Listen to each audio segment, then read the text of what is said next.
Attached to you. Ready to go? Great. Okay. In the name of the Father, and of the Son, and of the Holy Spirit. Amen.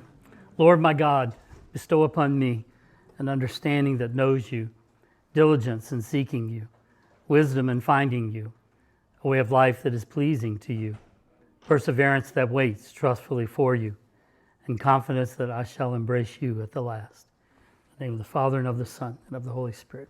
Amen. Okay, Thanksgiving will be here soon, before you know it. Who can tell me, and if I've told you before, it's cheating, you can't say. Who can tell me when and where the first public Thanksgiving celebration took part in what is now the United States, with colonists and Native Americans sharing a big feast with religious celebrations to show their gratitude toward God? Where was it, and who celebrated it? Okay, most folks would say the Pilgrims, right, or Puritans. Actually, it was on September 8th, and that would have been much later. September 8th, 1565, on the Feast of the Nativity of Our Lady, the Spaniard governor Pedro Menendez de Aviles landed with a band of settlers in what's now St. Augustine. And on that day, Father Francisco Lopez de Mendoza Grajales celebrated a Mass of Thanksgiving for their safe arrival. And the Native Americans in the area joined them with a feast afterward. I think it even included wild turkey. So you could say that that was the real first Thanksgiving in America. Those settlers founded the first Catholic mission in what's now the United States, Nombre de Dios, name of God, and the first permanent settlement by Europeans in what is now the United States, the city of St. Augustine. This was 55 years before the Pilgrims arrived at Plymouth Rock to establish the English colony of Massachusetts, 56 years before their celebrated Thanksgiving feast. Now, how many of you here grew up in Georgia, as I did? Okay, we got at least a few native Georgians, all right. How many of you were taught Georgia history, if you grew up here? All right, at least a few. How many started their study of Georgia history with the arrival of General James Edward Oglethorpe to found an English colony? Right? Okay, maybe some of you had a little bit of Native American stuff, I don't know. But how many of you were told by your teachers that almost 150 years before Oglethorpe arrived to establish the colony of Georgia, there were Spanish Catholic missionaries living along what's now the Georgia coast? And that before Oglethorpe showed up, there were tens of thousands of native Catholics living in Georgia. Nobody, huh? I thought so. Historians have a saying that history is written by the victors. In the early 1700s, we'll talk about this a little bit more in a minute, a few decades before Oglethorpe arrived, the Spanish and the English clashed in what is now Georgia, what was then known as the debatable lands, because England and Spain were fighting over them. The English won, and so they and their heirs wrote the history books. But slowly, the forgotten history of our Catholic forebears in Georgia has been recovered, and that history includes episodes of genuine heroism and even martyrdom for the Catholic faith. So tonight, what I'd like to do is review one of those episodes briefly, because it's a story very dear to my heart, and because of the painting that you just recently had consecrated. Where is it, Father? It's in the entrance to the church. In the entrance to the church. Okay, I did see. I saw it in his office before that.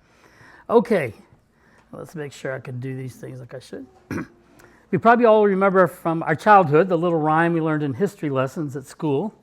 In 1492, Columbus sailed the ocean blue, right? He arrived in the Caribbean and explored several islands, and first brought the Catholic faith to the New World. That slide, by the way, is just an artist rendition of that first Mass at St. Augustine in 1965. So he was a devout man who believed that God had guided him, at least in part, to bring the Catholic faith to the native peoples that he discovered.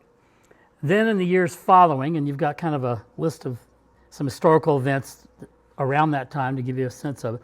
And by the way, I want to mention some of the slides tonight are mine, and the majority of them are from Father Charles Bird, who was at Our Lady of the Mountains in Jasper and is now down at Mary Queen, right, in Peachtree City Corners, right? Yep. And he's was very gracious to let me use some of his slides, and he's done wonderful work in promoting the cause of the Georgia Martyrs. We'll talk more about that. But this gives you a little bit of historical context here. Let's see, it's kind of going off the top. 1492, Columbus. 1521, Cortez conquers Mexico. 1526, San Miguel de Guadalupe was founded and failed. That was a mission. 40, Hernando de Soto's expedition. That actually came through Georgia. So it's even before the time we'll be talking about tonight. There's actually, I don't know if you've been up there, where exactly it is. We were there just the other day to DeSoto Falls. The reason they're called that here in North Georgia is that they actually discovered at one point some armor that was almost certainly from one of DeSoto's men that would have come through here, that they had found it all these years later.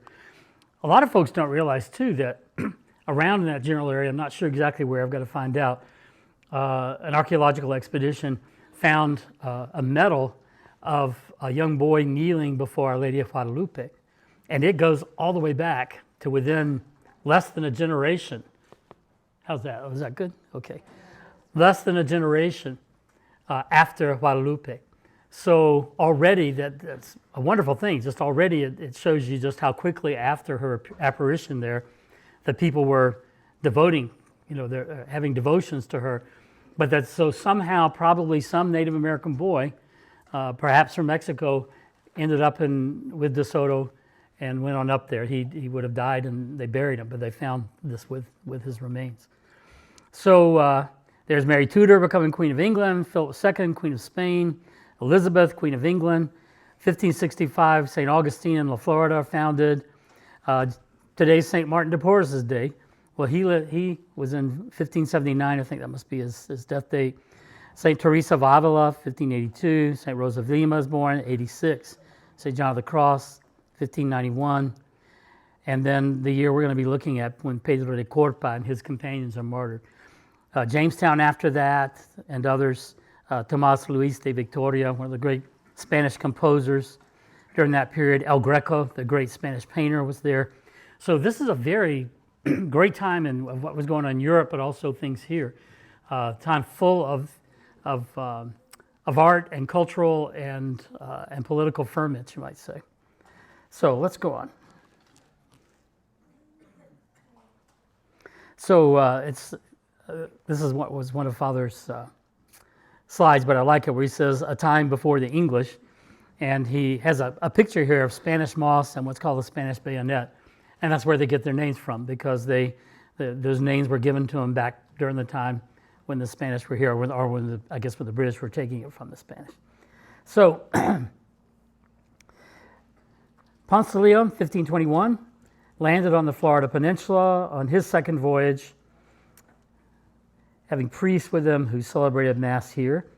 On 6 subsequent visits then, along the Florida shoreline, priests were present and celebrated Masses on wilderness altars. In 1565, as we noted, St. Augustine was founded. But next followed missionaries from Spain to spread out there in the New World, in this part of the world, what we would now call the southeastern United States, to evangelize and serve the native peoples through what is now Florida, Georgia, South Carolina. The first wave that came were Jesuits. Unfortunately, they didn't have much success. But the second wave that came were the Franciscans, and they had great success. So these Spanish missionaries were by no means all saints, and the Spanish soldiers who sometimes accompanied them were notoriously profane men. Nevertheless, before the House of Burgesses at Jamestown, well before the Pilgrims set foot in Plymouth Rock, Native Americans of the Southeast were being evangelized and baptized, catechized, and also taught the arts of farming and reading, writing, and singing, chant, that kind of thing. So you may have heard about Father Junipero Serra out in California. He's been back in the news. I won't talk about that lately, but with the California missions. Well, about a century and a half before Father Junipero, when his friars could count 26,000, about that many years before we had 26,000 Catholics in this area. And the furthest up they went, they had a failed mission in Virginia, but they went up to what's now Parris Island in South Carolina, so right across the Savannah River, and then all the way down, of course, to the tip of Florida. So they were all through the coast of what's now South Georgia and along the coast, and they also got into the interior sometimes. But this chain of missions with names such as Name of God, Holy Faith, St. Joseph, St. Francis, Holy Cross, St. Michael, Our Lady of the Rosary, remained and flourished until the years 1702 and 1704. At that time, the Spanish Indian system, as it's called, based upon religion and agriculture, came at last into a fatal collision, you might say, with the British colonial system, which was based upon trade and financial expansion. Two very different ways of life, not just kind of Protestant and Catholic, not just English and Catholic, but also the Catholic missionaries tended to come and evangelize and have the Spanish soldiers and settlers would intermarry with the Native Americans. The English missions, for the most part, did not do it that way. So both systems, of course, were exploitative in many ways of the natives, but they tended not to intermarry. They tended not to evangelize. That was an unusual thing for the English colonists to do. So, English colonists from Carolina, under the leadership of Colonel James Moore, the governor there, traveled repeatedly down into Georgia, America's first military road, and it's known, I'm sorry to say now, as the Thigpen Trail, because it was engineered by my ancestor, James Thigpen of North Carolina. You can see, look it up, Google it if you don't believe me. There are historical markers along what used to be the Thigpen Trail in Georgia. I used to be so excited to find that out until I found out later what it was used for. So the colonists in the Carolinas used it to do military expeditions down into Georgia and did horrible things to any town that they found with any Spanish connection at all. So that meant if it was a Catholic town, all kinds of things. They would usually either kill everybody or enslave them. I didn't realize until recently there was a big slave trade in Native Americans. We think of it with African Americans, but there was a big slave trade early on in the Carolinas with Native Americans. And where they got them from was mostly from Georgia, from the Catholic towns, under the influence of the Spanish. So the English turned the native Catholic villages they found there, burned them, massacred, enslaved the inhabitants. We have some accounts surviving from them that, to their credit, the Native Americans, the Catholics, some were even crucified. As they were dying, what did they say? We have a record that some of them said, "Father, forgive them, they don't know what they're doing."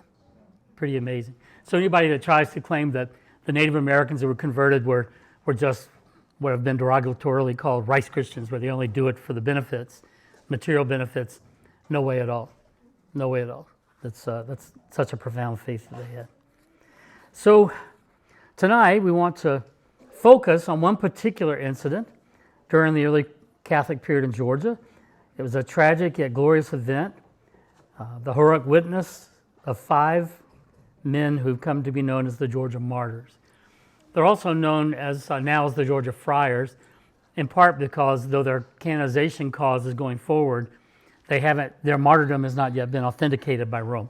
Once it does, then we can kind of, in official things call them martyrs, but I still refer to them as that. I've always known them as that. But in 1587, a number of Franciscan missionaries had arrived in St. Augustine. That's kind of where everything went out from, including Father Pedro de Corpa. Okay, these are just some of the pictures from down the coast. I love that tree. This makes me homesick. This is what the islands have, these marshes, if you haven't seen them, these saltwater marshes between them. And that's where they came to where those marshes were, so that's home for me. So this is a map from 1597, the year that the martyrs died. This is kind of their world, as you might see it. They considered everything up to way up the state as Florida. And Apalchi, that's where we still get the name Appalachia from. So Father Pedro de Corpa came. These are the missions that they began to set up. Gosh, I can hardly see it. I'm going to have to look here myself in the dark. But, so they don't know the exact place of some of them. The one they do know for sure is Santa Catalina de Huale, which is now St. Catherine's Island. That's why it has the name. That's what Santa Catalina is in Spanish, St. Catherine's. And you can't even get there except by boat. And it's privately owned, and it's got a wildlife reserve on there. So you have to get kind of special permission. But I had the great honor of some years ago organizing a pilgrimage for the Diocese of Savannah. Only 25 people could go because they had a small boat, and they had to kind of keep you from destroying the island. But then Bishop Bolin of Savannah came. We were able to go. They took us right to the site, and they know exactly from the archaeological digs, it's been covered over again now, but where the church was, where the altar was, and we were able to have Mass, set up a temporary altar right where the old one had been, and have Mass there. It was, I got down and kissed the ground. I mean, it was such holy land to know for sure that they had been martyred there. But you all had Santa Clara de Tupiqui. That's one of the ones where we had folks die. We had Santo Domingo de Asajo. We've got a number of others here, but as you'll see, there were 5 men in 3 of the settlements that ended up being martyred. So let's go and talk a little bit more about Father Pedro de Corpa. They're now servants of God. That means that the process of canonization has begun for them. We'll talk a little bit later about the reportatio, the report that had to be gathered and put together, several hundred pages for an official report to go to Rome. But now they're at the stage of the process where they're called servants of God. The next stage would be beatification. And if their martyrdom is considered is ruled to be genuine by Rome, then they will be blesseds then. So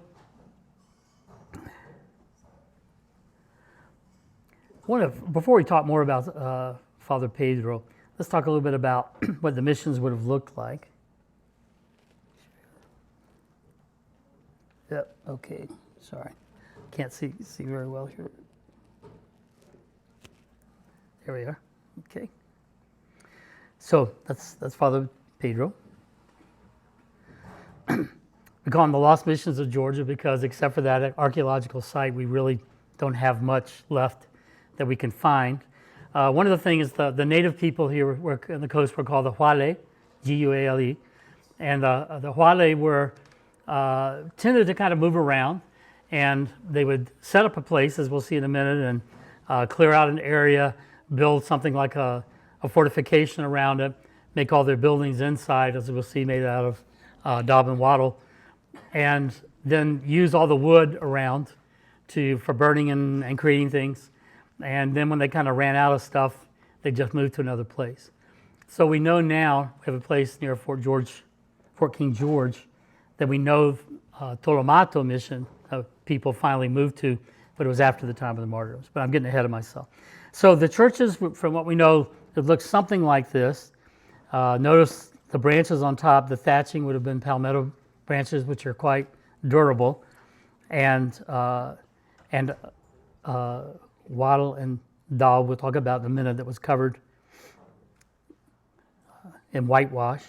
So these are, kind of artist renderings from what we know of what they might have looked like.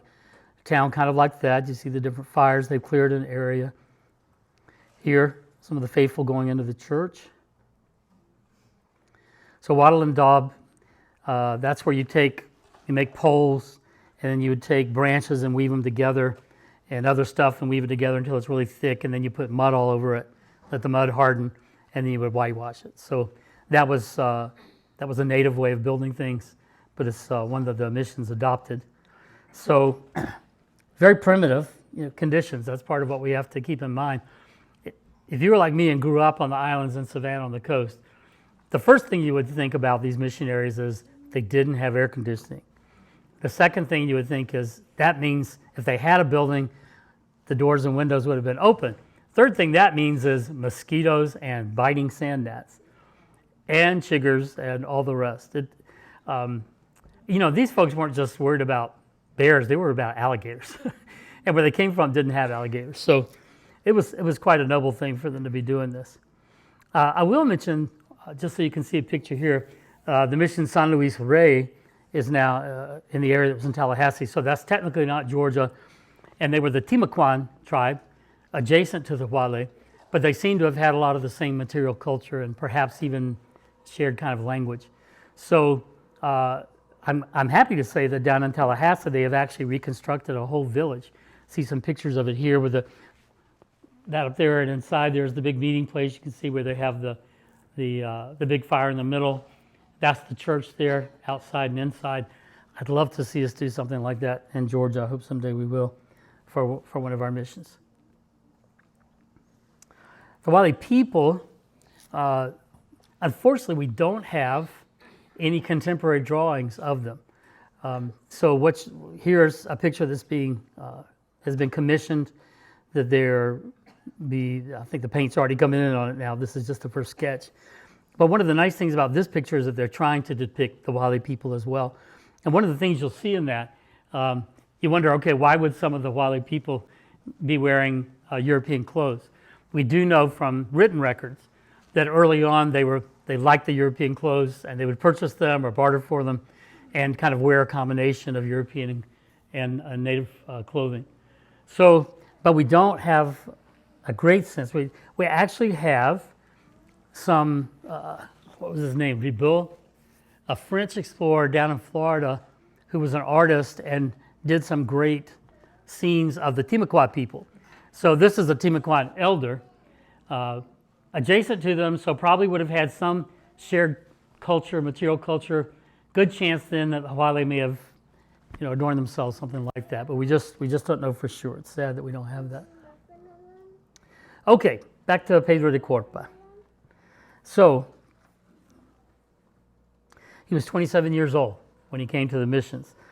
After a brief service in the area around St. Augustine, he was sent north then to evangelize and serve the native Wali people along the Georgia coast, stationed at a mission of the important Wali village of Palmetto, which was somewhere near modern Darien, Georgia.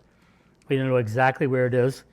Where Fort King George now is, it's a reconstruction of the old English fort that was built after the English got it from the Spanish. They have what they call the Palmetto village, but now we know that although there are graves of Palmetto natives there, it came after the events we're talking about tonight when they had moved some other location and moved there. So they didn't end up there, but it's not exactly the same mission where Pedro de Corpa went. In 1595, then another band of Franciscans arrived and were distributed among the missions north of St. Augustine, including those in Georgia. And in the territory that's now Georgia, there were missions on the islands now called Cumberland, St. Simon's, Jekyll, and St. Catherine's, all those islands. Unlike the missions further north, and this is an important point, there were no soldiers who were garrisoned at these locations. Down in St. Augustine, big garrison of soldiers. And as I said, they were often the profane men. They would have given terrible witness to the native peoples that if this is Christian, I don't want it. There are some spiritual advantages then in the arrangement of these missionaries here in Georgia that they didn't have soldiers, because the soldiers tended to scandalize the natives by their immoral behavior, and so they didn't have to deal with that. But it did mean that the friars were left quite vulnerable, as we'll see. So the mission buildings, as I mentioned, were of simple, even primitive construction. Pine tree trunks held up the roof and walls. Wattle, as I said, stakes interwoven with branches and twigs, fastened with leather thongs, constructed between these rough-hewn pillars, then daubed with mud, then when dry, whitewashed on the inside, and palmetto thatching. The palmetto branches were on the top. So things seemed to be going well for a while in these missions. There were about 1,500 native Christians in this area, and the caciques, which was the name for the chieftains, the native chieftains, had pledged allegiance to the governor of Florida, but there were tensions. So as is the case when the gospel encounters any pagan culture, it happened in Europe, it's happened in Africa, it happened in the Americas, it happened in Asia. There were aspects of that culture that are contrary to Christian values and moral standards. That's always the case. So those who embrace the gospel and become Christians must change certain aspects of their way of life. The culture of the native Wali people no doubt had many admirable traits, but the status of women was not one of them, nor the resulting concept of marriage. So polygamy, one man having multiple wives, was the norm. So one of the requirements, and they tended to treat the women like property, and the more wives you had, the more status you had. So certainly not Christian marriage as we understand it. So one of the requirements that was laid down by the friars when they received the natives for baptism was that they would renounce polygamy and respect the sanctity of Christian matrimony if they were going to become Christians, as the union of one man and one woman for life. They had to promise to take no more than one spouse. So that was just part of it. It came along with their baptism vows. So a crisis developed when a young man named Juanillo, who had been baptized, had married a Christian woman, and had made this promise. He decided he was going to take another wife. He didn't like this stuff. He was going to take another wife. And Father Pedro told Juanillo that as a Christian, he could not take a second wife. At the same time, Juanillo was a candidate to become the next cacique, chief of the local tribe. And when the people asked Father Pedro, well, look, he's doing this stuff. Do you support him as cacique? The padre had to say, no, I can't. He's not living a life of integrity. He's broken his vows. So on September 13th, 1597, which is the vigil of, the exaltation of the Holy Cross, is it? Yeah. September 14th, yeah, and so this is the vigil, this is the 13th, right? Along with two other natives who were angered by the missionaries' insistence on monogamy. Juanillo is kind of pictured here. These kind of watercolor pictures, by the way, are by Father Charles Bird himself. Juanillo came to San Juan de Tolomato. He entered Father Pedro's dwelling, and while he was at prayer, he clubbed him to death. So notice those parakeets. We're going to talk about them in a minute. With this, the macana, which is the Native American club, or some people would call tomahawk. The priest's head was impaled on a lance and set up for everyone to see at the landing place. And the remainder of the body was buried in the woods. And then Juanillo and his men celebrated with an orgy. They forced the local women to submit to them, which was just one more indicator that this man had lost his integrity if he had any. Again, demonstrating his attitude toward women. So the following day, Juanillo persuaded the chiefs of 7 other villages to join him in a murderous campaign against the Franciscans. On September 16th, so 2 days later, they accosted Father Blas Rodriguez.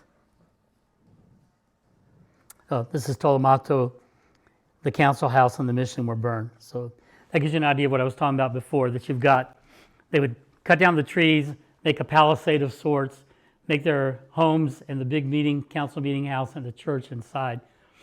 And that's kind of a nice way to have just one gate to get in. But when Juanillo did what he did, one of the things he did was to burn the church and even the council meeting building there. So next they go on to where Father Blas Rodriguez is.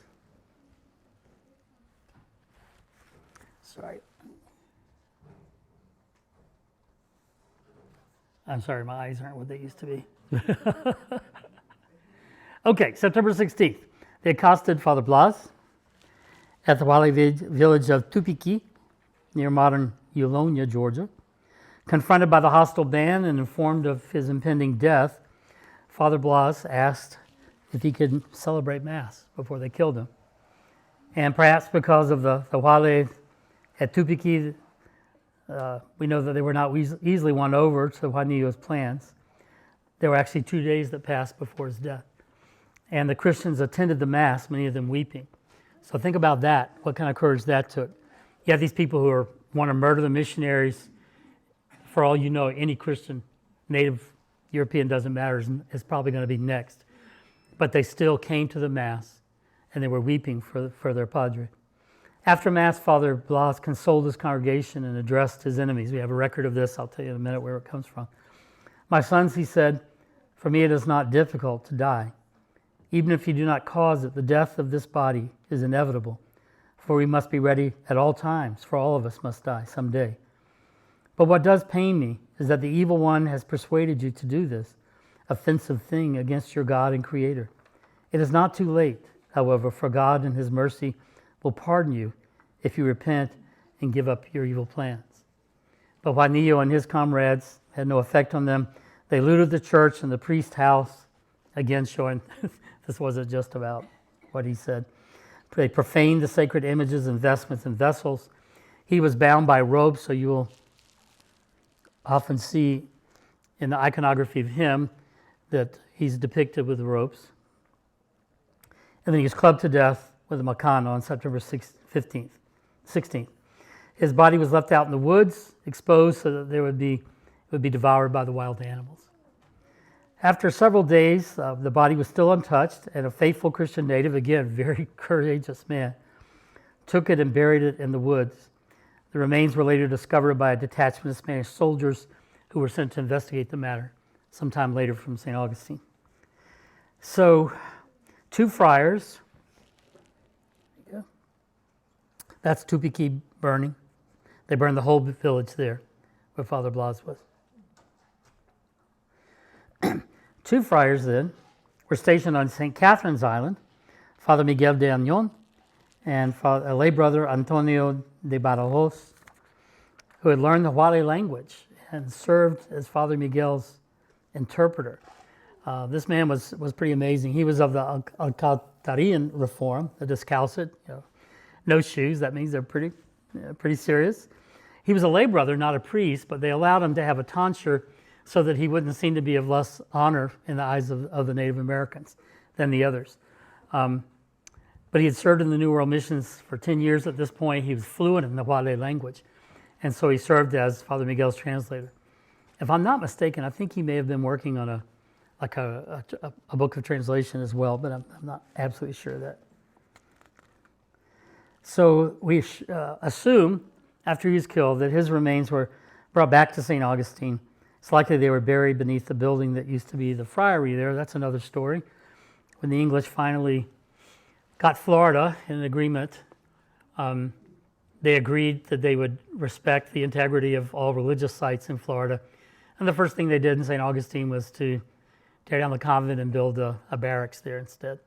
To this day, it's a National Guard barracks, I believe, or maybe Army Reserve. But and so you can't get to the remains underneath it, including the cemetery, where you might be able to find out if some of the relics were there or not. So finally, on the island of Asao, let's see. That's Miguel de Añón. So he was the priest. This is just, it's a word of color from Father Charles. Mission church there. There's the mission cross. They usually had a big cross out. Cocina, kitchen, village where those people live. Convent, the friary. And then he has Padre Miguel and Fray Brother Antonio there.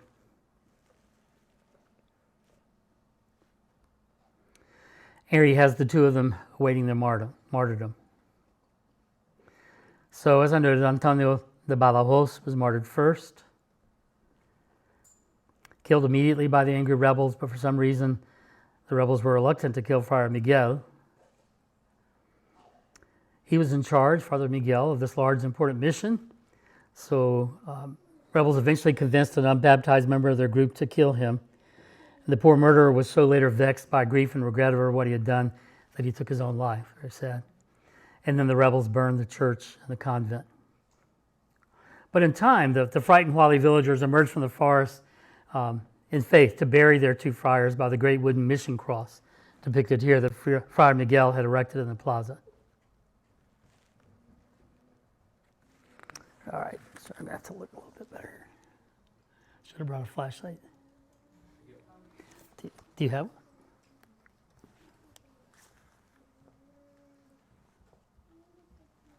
Oh, great. Father, he's Johnny on the spot. This is great. Thank you. Okay, finally on the island of Asao, which is St. Simon's Island today, opposite the city of Brunswick, there was a relatively new mission led by Father Francisco de Verascala. There he is. Now keep in mind, these are all later artist renderings. We don't really know what they looked like for sure. Because he came from the Cantabrian Franciscan province in Spain, and because of his large physical stature, he was nicknamed the Cantabrian Giant. They call him the Giant. He was very popular with the Huale youth because he joined in their sports of spear throwing and wrestling and ball games. And he's the one of the 5 that still is actually honored back in his hometown in Spain. And some there have suggested that he should be declared, if he's canonized, the patron saint of soccer, because he's the first recorded European to play a Native American game that closely resembles soccer, this ball game that they would do, kicking the ball. Now, he was not at his mission when the other men were killed. He had gone to St. Augustine to fetch supplies, but the war party waited for him. And, that's just a picture of back in his hometown, playing the game. And then here, he actually made an expedition with Juanillo before Juanillo turned to the Oconee Valley and had friendship with him and great respect. And the people in the Oconee Valley were very receptive to them. But Juanillo turned against them. It's very sad. So he arrived to surprise attack. He came in a canoe like this. This is a cypress dugout that they would have used at the time. This one got down into the mud and got preserved because the oxygen couldn't get to it. So they can be very long-lasting. But when he disembarked from his boat, 2 natives took him in their arms as if to welcome him, so they betrayed him, while others came and clubbed him to death while they held him. They buried him, but his body was never found. His Franciscan hood and sombrero were later recovered from the Wales they found wearing them. And so, just mentioned here in the picture, well, I'll just go ahead here. Oh, thanks, okay. You always see him represented with a sombrero because that was left and recovered later, though we don't know where it is now. So next, real quickly, we want to talk about what we might call the living martyrdom of a 6th man, Father Francisco de Avila, at the mission of Ospo. He already knew that Father Corp had been killed when the war party arrived at his mission. He fled into the woods, but they captured him anyway after shooting arrows into his shoulder and thigh and hand. He was then forced to walk in that condition to a distant village where he was tortured and condemned to die. Did some terrible things to him we won't even talk about. So for 10 months, tortured, tempted, they tried to force him to marry to break his vows, enslaved, but he held fast to his faith, refused to do it. But at last, his captors decided when they spared his life, to make him a slave, and he did all that kind of stuff. Suffered from cold and constant hunger, had to forage in the woods for his food. Natives tried to, again, make him marry a woman to break his vows, but he refused. But finally, in June of 1598, he was liberated by a Spanish military patrol, taken to St. Augustine.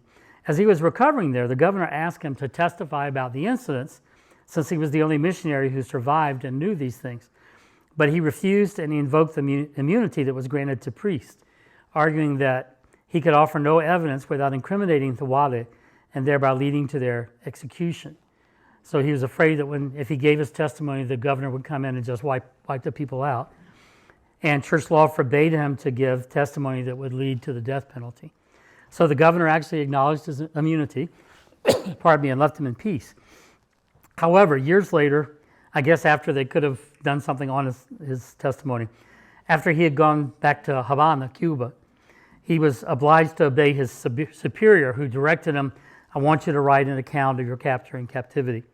And that's the source of the story that we have today. Still have the original document of that, I believe. So you can imagine that at least for a while the native Christians lived in fear of Juanillo, but Juanillo eventually fled to the interior and was killed by other Juarez. So even before he died, he even tried to attack one of the missions of San Pedro further south that had the Timucuan people. But they were not part of the Wale tribe, and the Timucuan chief, the Juans, had no intention of obeying Juanillo. They weren't going to let these enraged men kill their priests. So kind of kept them at bay. So after the rebellion of Juanillo finally ended, the chiefs of the Wale traveled to St. Augustine. And they asked the new governor there to send them more Franciscan missionaries. And in time, new friars did arrive to serve the Wale people. And in fact, not long after the martyrdoms, then a missionary in North Florida, near the Georgia border, reported there were still 1,200 Native Americans who were Catholics in Wale, who he said could be easily won back once the chief settled down, if the Spanish governor to St. Augustine would cooperate with the friars more closely. So in 1603, the governor himself made a personal visitation to the Wale, visited all the principal villages along the coast, established peaceful relations with the tribes, and later that year, 3 new missions were founded, and the caciques asked for more. By the end of 1603, the rebirth of the Wali missions was well on its way. 1606, during the first Episcopal visit there, the bishop confirmed 1,682 native Catholics. In 1655, a later bishop making an Episcopal visit to the area reported there was a total of 26,000 native Catholics in the Florida-Georgia territory. In 1675, another Episcopal visit recorded another 13,152 native Catholics in Georgia and North Florida alone, just receiving confirmation that day. But then came the English, and folks, again, these are my ancestors. I'm not just trying to be down on the English. It was a really sad thing. Making raids on the missions, wooing some of the natives from other areas of what is now Georgia, not the Christians, to take their side against the Spanish. So they especially got the Creek peoples to ally with them. They gave them ammunition and guns, and then often would give them more if the Creeks would bring them slaves from down in Georgia from the Catholic villages. They were also joined by English pirate raids along the coast. The British Crown encouraged pirate raids on Spanish colonies, and the friars were pressed on all sides. And finally, there came terrible atrocities between 1704 and 1708, when the English colonial troops under General Moore of North Carolina massacred, enslaved, or drove out most of the native Catholics left in Georgia. So the next question is kind of the sad story, but also the glorious part. Could these men be declared saints by the Catholic Church that we have? Well, let's talk some about that. On February 22nd, 1984, the 5 Georgia martyrs started their journey toward officially recognized sainthood when the Most Reverend Raymond Lessard, then Bishop of Savannah, opened their cause for canonization. Again, though they're known as the Georgia martyrs, the Church hasn't formally pronounced on the genuineness of their martyrdom. That's something that has to be done in Rome. So for now, they're often referred to as the 5 Georgia friars. If the Church does formally judge their martyrdom to be genuine, these servants of God will be beatified, and the list of American saints and blessed will be expanded by 5. A wonderful thing. In March 2007, when I was back in Savannah, I grew up there, had lived in other places, but had come back. Then Bishop J. Kevin Boland presided over the closing session of the Diocesan Inquiry into their case. The inquiry was the informative phase of the cause of canonization. Its main purpose was to gather information related to the life and deeds and martyrdom and enduring reputation of sanctity of these servants of God. It's something that has to be normally done in a process of canonization. So this phase involved labors of many dedicated people, countless hours of research and writing, compilation of historical and archaeological data, completion of numerous official forms. Rome, you can imagine how many official forms. Diocesan tribunals to receive the testimony of historians and contemporary witnesses in the dioceses of Savannah, St. Augustine, and Steubenville, Ohio. And I'm honored to say that my wife Lisa and I were among those who gave testimony for this report that went to Rome. So there's one place in the Rome, somewhere in the archive in Rome, where our names are written in a document. The only place, I'm sure. The official acts of the process run several hundred pages. So this is just the day that it was kind of finally completed. There's Bishop Boland there in the middle, and other folks that had a lot to do with it. The person on the far right is Father Conrad, who God rest his soul, just recently went on to his reward. Wonderful man. Father Conrad Harkins, Franciscan at Steubenville most of his adult life, was the vice postulator of the cause. He's the person that got me interested in this. When I was in Savannah, and I met him one day, he was doing his research, and asked him if he was from Steubenville, why he was in Savannah, and he told me all about the Georgia martyrs. And I said, okay, I'm in. What do I do? What can I do? And he said, well, we really need somebody to found an association of people who are just dedicated to promoting the cause of the canonization. So I started a group called the Friends of the Georgia Martyrs, and it's not an activity right now. That was many years ago, but maybe it should be again. Here's the official acts of the process, as I mentioned, several hundred pages long. Oh my goodness.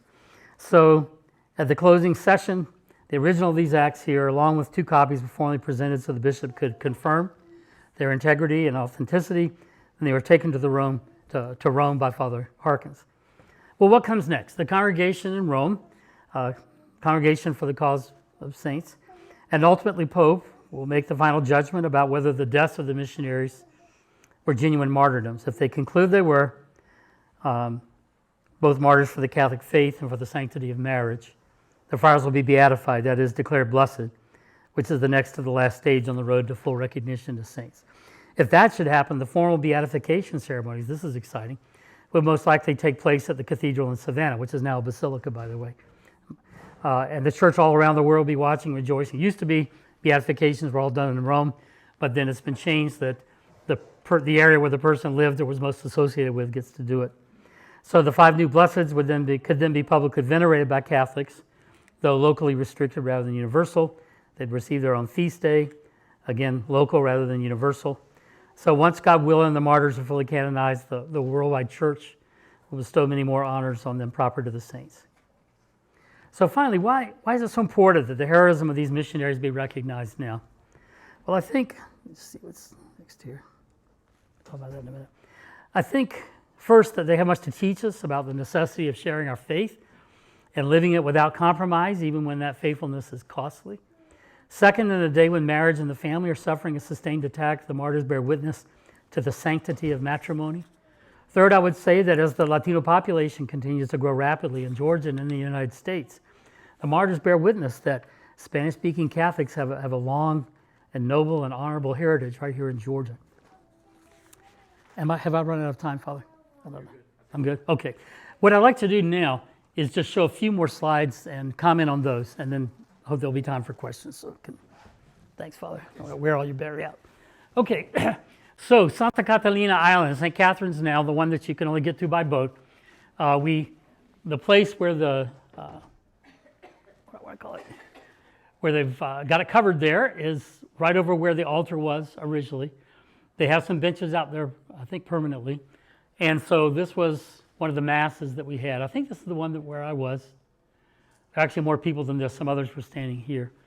For now, they have planted palmettos, they've grown quite tall, all around the edge of where the church was. So where you see the palmettos, that's shows you how big the church was, where the church was on that island. So that's where we had our pilgrimage. There's been another one a year or two ago. I didn't get to attend. Excuse me. This is the second pilgrimage that they had. You recognize him, Archbishop Hartmeyer. And this is, I think, when he was still Bishop of Savannah. Little boat that we had to take over. Here's the altar, temporary altar they set up with this beautiful picture. I'm going to be showing you some more that have been done recently. So it's the only known mission site that we know for sure was the site. The others are still kind of in dispute for various reasons. In Darien, there's a little shrine. And at this church, Nativity of Our Lady of Guadalupe, they actually have just unveiled a few weeks ago this beautiful bronze monument to the martyrs, and I didn't have any pictures of it in the slides. I have one on my phone, so after, if you want to see it, I can show it to you, but I didn't get to put it on here this evening. Fort King George, down there in the corner, that's a reconstruction we have now of the British fort that was built on a place where the Tolomato people finally moved to. But again, that wasn't the original place. So that's Fort King George. The Tolomato eventually had to relocate to St. Augustine. And so this is their cemetery. And if I'm not mistaken, it's like the nation's oldest surviving cemetery is there in St. Augustine, the Tolomato Cemetery. Now here's some really interesting stuff. They did do all kinds of archaeological digs. I was very sad to find out that when they got all this stuff, they sent it to the Museum of American History or something in New York and didn't leave it here in Georgia for us to have. They have a few of the items in Atlanta at, what is it called? Fernbank, yes. But even then, the exhibit there is mostly about secular stuff. They spent all the space talking about pottery and things when you've got all these amazing spiritual things. But be that as it may, I just wanted to show you some pictures of what we recovered. I think more than 70,000 beads have been recovered from St. Catherine's Island alone, and the great majority of those are from this period. So you've got assorted drawn beads here of complex construction recovered at the mission. Beautiful, aren't they? And then these are some that were almost certainly Spanish-made and brought to the New World. One amazing story. They know so much about the manufacture of glass, which would have been glass beads, include glass beads for rosaries, during this period. And each factory that made glass had a different kind of chemical makeup to the glass that they made. And they can identify which glass would have come from which place and trace it in certain ways. So they've actually traced some of the beads that they found they would have known what city in Spain it was made, and that came from a rosary that came across on what I think was Columbus's third voyage. So pretty amazing that they could even tell you that. But would have come across with Columbus, he probably would have left it with somebody in Cuba, and then some of the missionaries would have brought it there.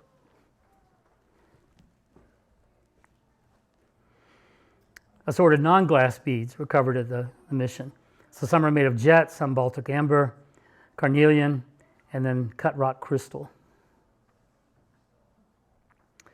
Here's Father Harkins. I just want to put him in there. So here's a great guy. And like I said, he's going on to his reward now, but he's holding a skull. I don't really have time to talk about that, but in your handout, I want you to keep in mind these were newsletters that I put out over 10 years ago. It's probably getting closer to 20, I guess, 15. And so you have to read them in that light, that I'm talking about things that were going on at the time, like the cause for canonization, the report being made. And I have in here an article about the skull, so you can read more about it there. But for a long time, there was great evidence that it could have been one of the missionaries, and we would actually have a first-class relic. Most recently, some of the people analyzing, because it fit everything, where head would have been cut off and impaled with a stake, and it was obviously European and not Native American or African from this period, from a site of one of the missions. But they're thinking now that it probably is not, that it was some other Spaniard, but not one of these missionaries. So we'll see. We'll see. So at the end, what I'd like to do, just the last few minutes, talk about imagining our martyrs. Father Bird, God bless him, has done so much in the last couple of years to encourage devotion to these martyrs, in part by commissioning and having parishes commission artwork of the kind you've already seen here, and I congratulate you for being part of that. And he has worked tirelessly. There's still a lot of parishes. I mean, think about it. These are our martyrs in Georgia, and it's not our diocese now, but this all used to be part of the same diocese, Savannah, and they really belong to the whole church. Martyrs, saints belong to the whole church. So what a wonderful thing it is to make people aware of their story. That's why I'm here tonight. So I'm just going to show you a few of the images that we have, that most of them that Father Bird has commissioned or had commissioned, and to give you an idea of what's going on. So you notice, all right, the one with the robes, because he was the one that was tied up. One of them always has the crucifix. One of them has the palmetto, the hat, the big sombrero on the back of Bauhaus. When Father used to be, he's a professional. I don't know if he was an art director, art historian for some center. Do you know?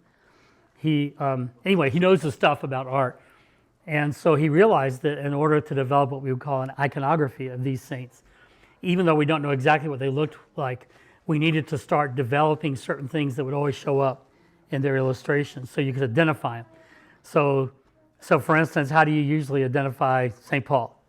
He's carrying a sword in Scripture, because he wrote more Scripture than any other single person, and he died being beheaded by a sword. Or the fact that they'll have a palmetto or a palm branch or something like that. So anyway, these are the kind of things that he has helped to be developed. Just want to mention one of the details you want to look for in different paintings are these. First, the sand dollar, and this was Father Bird's idea. It's very plentiful on the Georgia coast. It has 5, what I call wounds. They look like wounds, don't they? That remind us of the 5 martyrs. The peach, why would the peach show up in some of these paintings? The Franciscan missionaries brought the peach to Georgia. It's not native to Georgia. So that's actually we're the peach state because of the Franciscan missionaries. You should tell your friends that. Then finally, the Carolina parakeet here, native to Georgia, although it's extinct now. It's a symbol of monogamy because it's one of the few birds where the birds mate for life and stay with that same partner for the rest of their lives.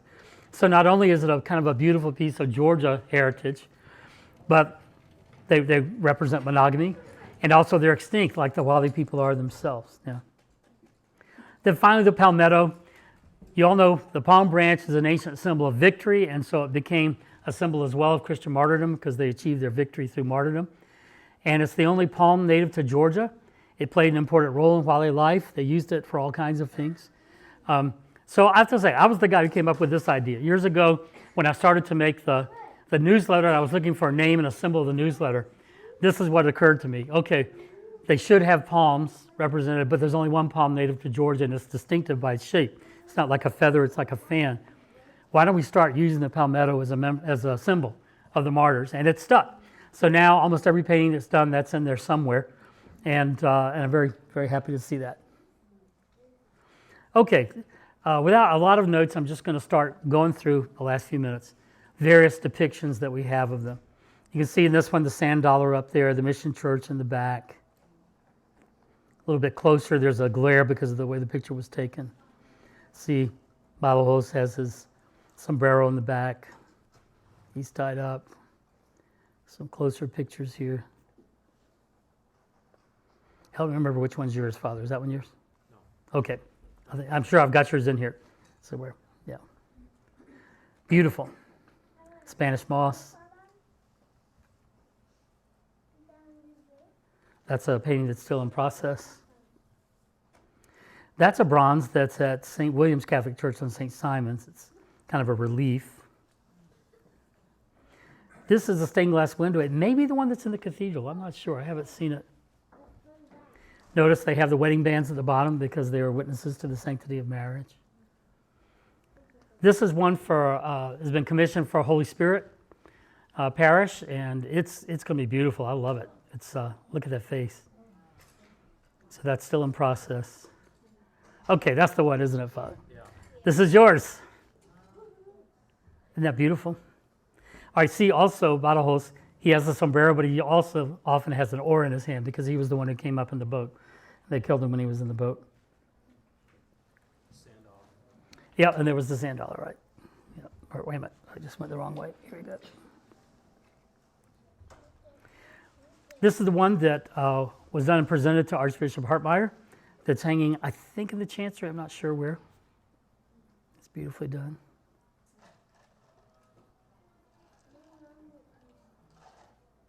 All the faces are so expressive.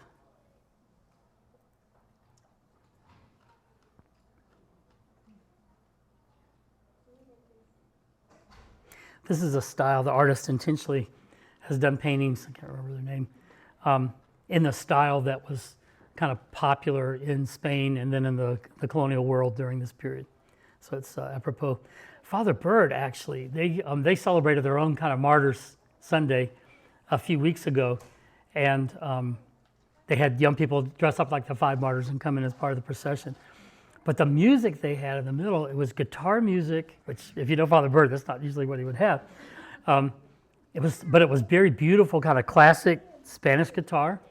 And it turns out that they actually have notation of mission music that was done in the missions in California. And so he actually had his choir learn that and play it and sing it. So, later, but it would have only been a couple of generations at most afterward. Could very well have been music that they would have had. And then this is the church where he is now at Mary Queen. It's a little harder to see. It's a small one, actually, that they have. And they've made cards of those, which are beautiful. So again, they're not just Georgia martyrs. They belong to the Church Universal. They're ours, so we need to be proud of our heritage. And I want to thank you, St. Luke's Parish, for doing your part to honor the Georgia martyrs. And I think that's all 80 of my slides. So, thank you. Let's. Is there time for questions? Yeah. Or, yeah. So we have a question. Any questions? I have one really quick. Why are sometimes they wearing gray and then some brown? Sometimes more like brown. Well, Or, in the same picture, like 3 of them will be wearing brown, 2 will be wearing gray. yeah, because there is some dispute about which they would have worn. Both habits were customary at the time, and may have even some of them, because if they would have come from different provinces, for instance, may have actually been wearing different ones. So I think it's just kind of a recognition that, both habits were common at the time. Good, that's a good question. Yeah, one note would be, you see how their habit is a bit shorter. So often in religious communities, they'll have a longer one maybe for like choir, for around the church, where they live, but then shorter ones throughout working. Thank you, Father. It's hard Yeah. work and it's going all the way down. You're gonna trip over it. You're stepping on stuff, and then I think the blue or the gray would be conventual Franciscans, and so the brown are like the friars minor. Okay, good. I didn't know that. That's good. Some indication that the conventual means that these are Franciscans that live in a convent, in a stable place, whereas other Franciscans are ones that go out in missions. And actually, Archbishop Hartmeyer was a conventual Franciscan, which is why his habit, if you saw him on Sunday, was more gray. And so. Thank you, Father. I'm glad to learn that. I knew there was that there were different ones, but I didn't know the reason. Okay. Who else? Yes. Because some of the stricter orders, they're called discalced, which means barefoot, no shoes, shoeless. That's a part of their way of doing penance and mortification of the flesh. And of living more simply, they never have to worry about buying shoes or getting fancy shoes or anything like that. You still have some orders like that. But they weren't all discalced, so yeah. What would be a good pilgrimage route to go today in that area? Well, let's see.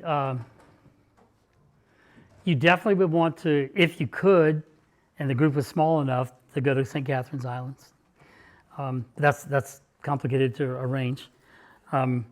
You'll want to go to the Fort King George site just to get an idea of what the land was like, and there are some Native Americans buried there, because that's where Palmetto moved to, but it's still probably not the place where it actually happened. You'd want to go see that bronze, this one, but you'd also want to see the new one, which is really lovely there at Nativity. I think anytime you go down the coast, you need to go to Savannah, just no matter what. I'm biased, of course, but if nothing else, to go down and see the cathedral. Make it just kind of a Georgia history, because in so many ways, Savannah wasn't the cradle of the Catholic faith in Georgia, but it's very early and very important. We all used to be part of that diocese, so I can think about it some more, but those places for sure, I would say. And then while you're up here, it'd be worthwhile doing a pilgrimage to the Purification Center that they have now, and that's wonderful. What Betsy Voss has done there is just wonderful. Yeah. Other questions? Yes? Do you have access to the archives in Spain about this incident? I don't personally, but I mean, there's plenty of it that's public, and I'm sure there's stuff that's not been translated into English. I would be pretty sure of that. Most archives like that, in order to get access, you have to have some kind of academic credentials showing that you're doing research.